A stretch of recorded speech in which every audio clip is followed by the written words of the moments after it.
Hi there, it's your favorite realtor, Quartrina with the Home Team Realty Group. And today I have one of my favorite people with me, Corinne Hamilton from Cure My Credit.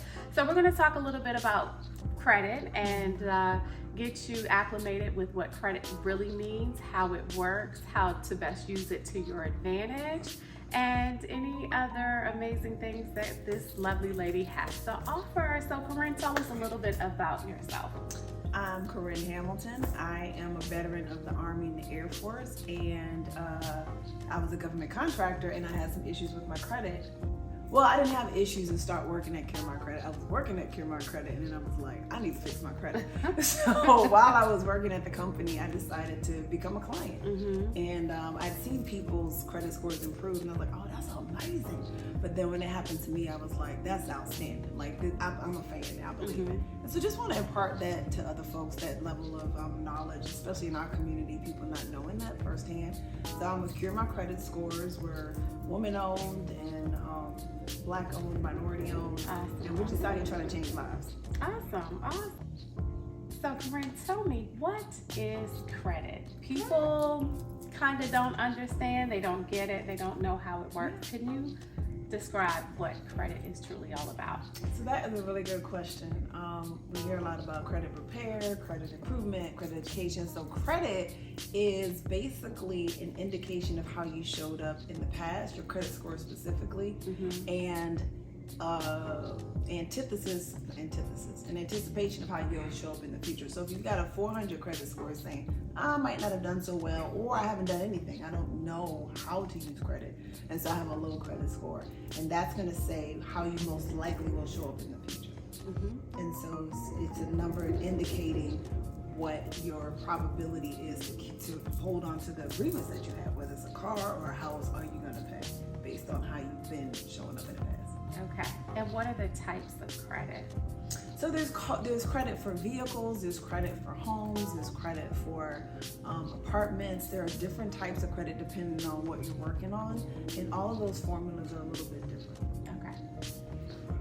So can you tell me what impacts your credit?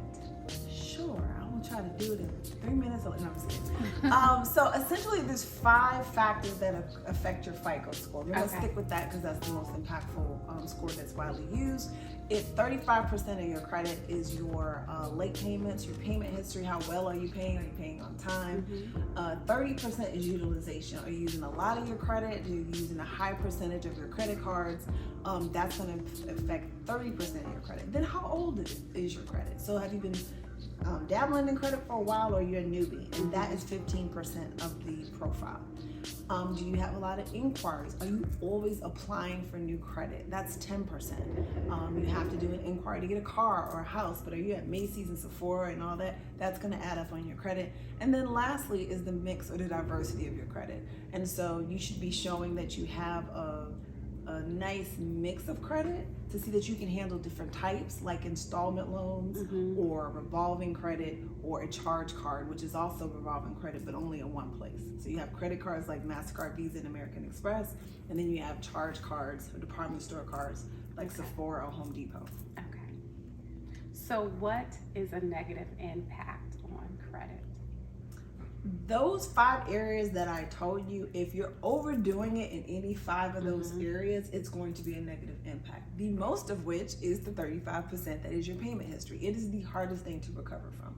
If you don't have a great mix, you can get a better mix. If you have a high utilization, you can pay it down, take your taxes, get an extra job. But if you're late, you're just late.